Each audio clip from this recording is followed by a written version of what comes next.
Thank you for tuning in to this special episode of Movie Geeks United. In this program, we'll chat with the director and star of the new film The Witch, Robert Eggers and Anya Taylor-Joy. I had read that you said that you set out to make a kind of an archetypal New England horror film, but even so, were there cliches or tropes that you saw in previous treatments of witches or the horror genre in general that you were seeking to avoid? I don't think that there was anything that I was necessarily seeking to avoid, but by going back to primary source material, I was left with, what is actually the archetype, and even in that, there are some ways in which, the iconic imagery of New England Halloween-y, stuff, where does the kind of, where does Margaret Hamilton come from? Where does Tim Burton come from? You know what I'm saying? Even, the silhouette of the mother, Catherine's, clothing when she's looking for the children, if you extend the crown of her hat just a little bit more, she looks like a stereotypical witch, even though she's the mother. So it's interesting to see how all of these images intersect and where they came from. Well, it's interesting, too, because you are I know in your years of research setting up this project that you were such a stickler for authenticity.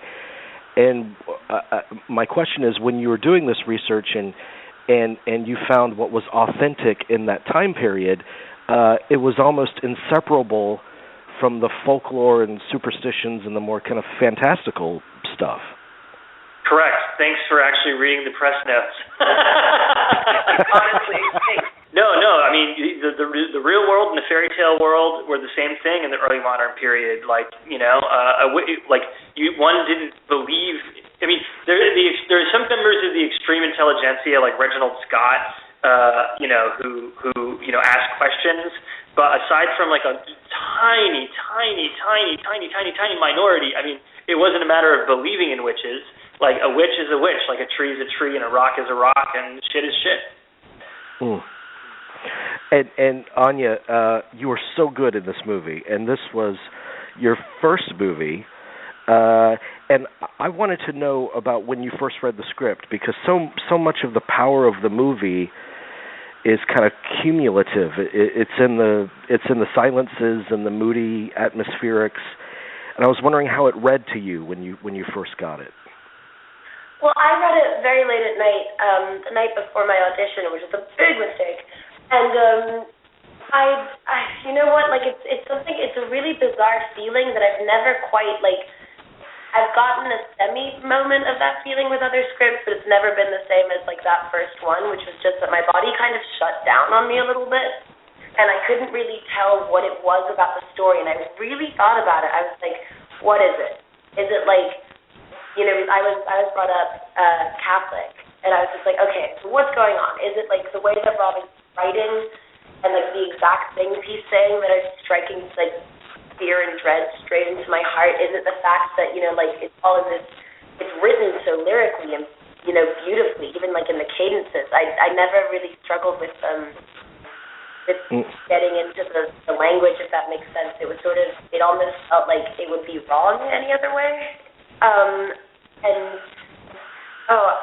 don't know what to tell you. I was completely bowled over by it. And what's really strange is that when we actually got to set and we saw it, I don't know why, and it's a very bizarre thing to say, but I had sort of seen it that way, and I never would have been able to see it that way. And I was like, yeah, no, that was what I thought the ghost show was going to be like. That's exactly it. I mean, with the script, because it took so long to get financed, and I hadn't made a feature. I had written a lot, and no one ever wanted to make it. The script's a bit overwritten for a screenplay in the descriptive passages, because I needed the atmosphere to read on the page to convince people that to get people to understand what the actual story was. Yeah. I would never say it's overwritten. Absolute pleasure to read. Well, was there, because this is the story of a family, first and foremost, and Anya, you are in many ways the outsider of this family and this world. But was there a period of rehearsal time where you guys got comfortable with one another in that particular environment? Yeah. It was crucial to have a week where people could learn how to milk goats and use bill hooks and stew corn and stuff, but also develop a strong family relationship because we needed that love before it could be broken down. Sorry, Anya, you were going to say. No, that we got having that week of rehearsal was a real gift because even though it definitely did bond us closer together, it was sort of weird. We all kind of met and instantly were just like, yep, no, we're going to be friends for a very long time. Like, this is just how it goes. Rob read chemistry very, very well and kind of saw that we would all really, really love each other. That week of rehearsals was so important just for, the Caleb possession scene was really tricky to shoot, and if we had not had that rehearsal period in that first week, I think we would have really struggled to do that and to, have gotten such an amazing scene from it. And the film in general was, so planned, like the cinematic language was so planned by me and Jaron Blaschke, the DP, that it was really nearly cut in camera because we had such little time. So everyone really needed to have, their shit together. Yeah. And speaking of performance, I'm always amazed by the great performances in this kind of film, this genre of film, because they're set at such a fever pitch of high emotion. And I'm wondering from you, Anya, what it's like to get to that place and stay in that place, and from you, Robert, as a director, how you accommodate the actor in bringing that out in them. You want to go first? Should I go first? I'll go first. Got it. Okay, so I was having this thought. I think when you reach a certain point of hysteria, people become two-dimensional, and you don't understand the complexity behind what a person's actually feeling. And so you have to remember that people are people and that not everyone has a two-dimensional reaction to fear. And so it was more about, becoming really comfortable with being uncomfortable. And luckily, thank God, I'm not method, because that would have been a really painful thing to do all the time.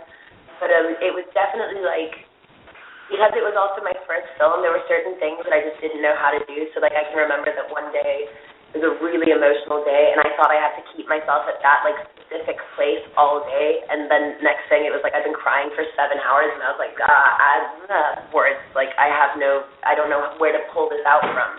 And it's just, Rob made such, the script is kind of all you need. It's all there on the page, and if you have any, shred of empathy for your character, which I have tons of, I love Thomasin very, very deeply, it feels selfish or kind of bizarre to not allow her feelings to come through. And so is it uncomfortable? Yeah. Do you feel great afterwards? Do you feel like you've actually done your character justice? Hell yeah. That's really very, very interesting. Yeah.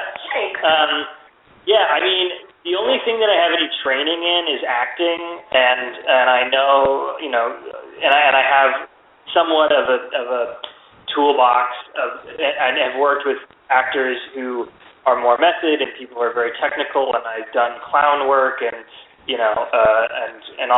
I even with the children I used a lot of Bersanian kind of mannequin acting. So it's about just kind of adjusting to the different actors' personality and what they need. I mean, there was, Kate Dickey is a very, very, very feeling actress, and while she does have a lot of technique, it's all about the feeling. And one day I definitely was not the best director with her because I was it was just complicated shot, very, very, very one camera movement. It was extremely complicated. Well, was there any consideration, because I know that you are so true to the time period, but were there considerations of what the folklore of the witch, how it parallels to our modern society? I didn't go out of my way to intend any messages or parallels, but when you're dealing with archetypes, like archetypes constellate themselves like over and over and over again in different ways. So I mean, as much as we're not living in Puritan society where people's fear of female power is so extreme that we actually believe that outspoken women are literally fairy tale witches capable of doing the horrific things that witches do in my film. But I think still as a cultural whole, claiming female power in a positive way is something we're still grappling with to this day. Yeah. And my final question for you, for any filmmaker, you can feel great about your film, but there has to be a degree of uncertainty. Will this play? And so I guess for both of you, when you watch this through an audience's eyes, what was that experience like? Because a horror film, you can tell whether or not it plays with an audience pretty obviously. Yeah, I mean, I did a lot of test screenings, in New York when I was doing the offline edit. So I kind of had some degree of understanding, but it was very different seeing it at Sundance for the first time. And there was, one particular gasp that I wasn't expecting, and really made me feel proud.